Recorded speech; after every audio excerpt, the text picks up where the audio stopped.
Hey guys, it's Alex the Real Mr. Robinson again. It's that time of the month again where it's the end of the month, and that means it's time for me to read your YouTube comments. And I have with me here Dickens, the dog, pug, you have seen a couple times on other videos, like my Isle of Dog review, and the video where I basically addressed where I went after Rachel and I did our Avengers Stardust review. But yeah, it's the end of the month again. It's time for me to go over the comments you guys have left me, or at least the best ones that I picked out, and read them on this video. This video probably won't be as long as the last one, unless of course I go into long depths about what the comments are about, but without further ado, let's just jump right into it. Now the first comment I have comes from Theta on my Mamma Mia Here We Go Again review.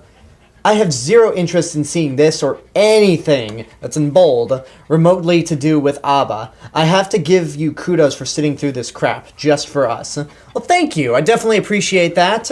And I mean, I wouldn't even say Mamma Mia 2 was crap. I mean, it's not necessarily good, but there are some things that I do like about it. I mean, I say all the good things that I have to say in my review, so you can go definitely check that out. And, I mean, I'd say it's a surprise that I didn't hate it. But once again, Theta, thank you for the comment. Thank you for your support. Next up, we got one from Valentin Arilano in the video I did where I basically reacted to my old review of Transformers Revenge of the Fallen. Hey, the real Mr. Robinson. Awesome reaction. It's okay, man. Everyone makes mistakes like this on Awesome Reaction. And it's okay, man. Everyone would make a beginner's video. Thumbs up. So it's fine then. Applause. Keep being yourself. Sunglasses emoji. Thank you again. Yeah, I mean, I'm trying to think, like, what mistake is he talking about? And that's probably the part where I call Megan Fox a whore.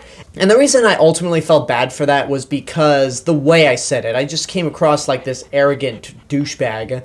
Even though when you watch Michael Bay's movies, and I've said this a million times, he really does over-sexualize women to the point where they're not even characters. Next up comes from my Aquaman trailer reaction, and this is from Daniel Olinik. This is going to sound like I'm blind, idiotic dumbass, but I never understood why people thought Aquaman was a joke for many years until some random channels on YouTube started talking about the old Superman and Friends cartoon. Now that I know where the longtime jokes about Aquaman came from, I just go with the flow of it when it comes to Aquaman jokes. Like I said in the past video, I'm more interested in Aquaman more than Shazam. I'm more interested in Shazam just because it's something new for DC, and granted, it feels very much like a Marvel movie, but it just seems like something DC desperately needs, a movie that actually has a comedic touch to it.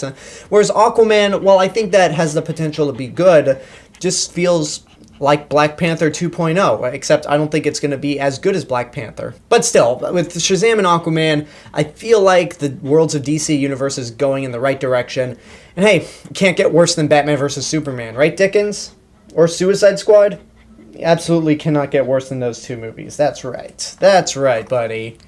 Alright, let's move on to the next comment. This one comes from my Shin Godzilla review that I did back in 2016 from JP Derahair. I honestly prefer the Godzilla 2014 version because at least in that movie he had a personality.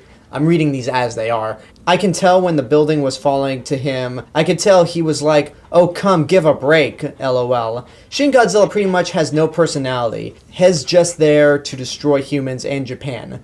See, that's actually what I really like about Shin Godzilla, that he has no personality this time around. He is just a walking aimless disaster that just wreaks havoc across Japan. I'm going to be doing a new Shin Godzilla video, basically looking back on the movie and how it's aged in the 2 years it's been out. But Godzilla in that movie is a metaphor for the tsunamis, earthquakes, and the Fukushima meltdown that happened in 2011, and how the Japanese government was so slow to deal with the situation. So, and I'm always open to new interpretations of Godzilla, and him being without a personality and just kind of mindless worked for this interpretation and what they were trying to get across. But I'm going to make another Shin Godzilla video where I just go into a little more and see how this movie has aged. Alright, the next one comes from my review of the Emoji Movie.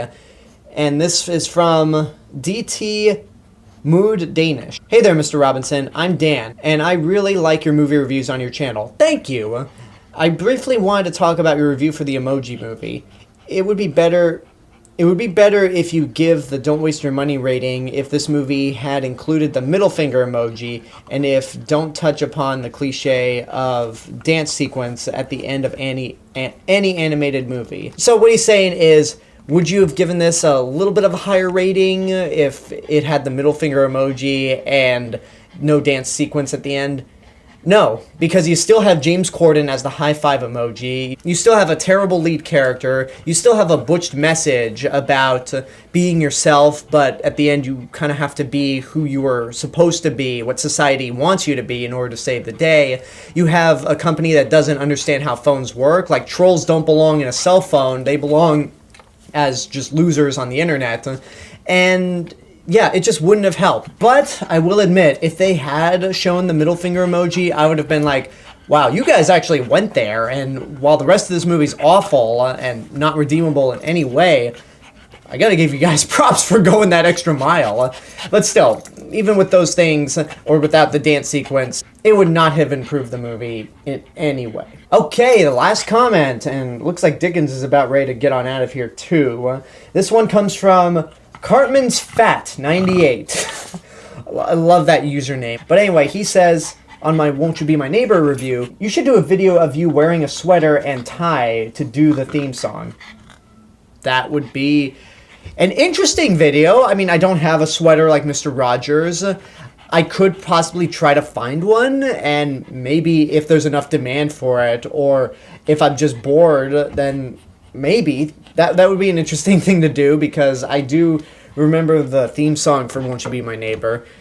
But that's something I might consider some point down the road, and Dickens is getting a little bitey. I think it's time for us to head on out. So this has been another video where I read your YouTube comments. So if you want your comment read on next month's video, just go ahead, leave a comment on any video on this channel. I will read it, and even if I reply to it, I still might consider including it if it's good enough. So go ahead, leave your comments wherever you want, and once the end of next month comes around, I will pick out the very best and read them. So until next time, I hope you enjoyed this video. Go ahead, subscribe to the channel, give this video a like, and of course leave a comment. Don't forget to support my Patreon page, follow me on social media, and until next time, this is the real Mr. Robinson telling you there's only one. Ready to get out of here, Dickens? Alright, let's go.